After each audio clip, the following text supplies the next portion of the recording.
In this video, I will show you how to disable the Windows login password.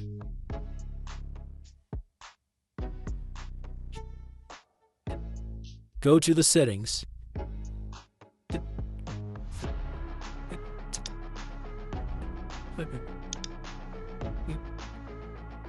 Then go to the accounts.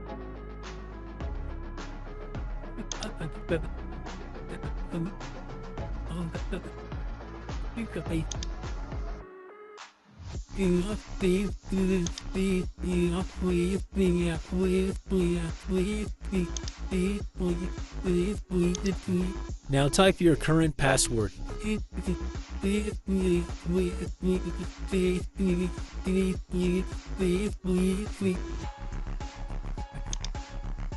You don't have to enter any password here.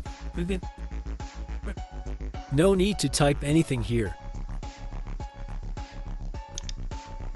That means your password is also disabled.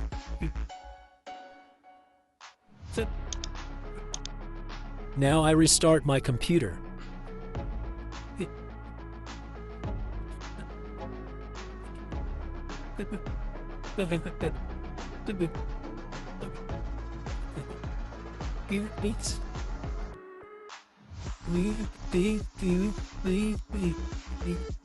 Now my password is disabled.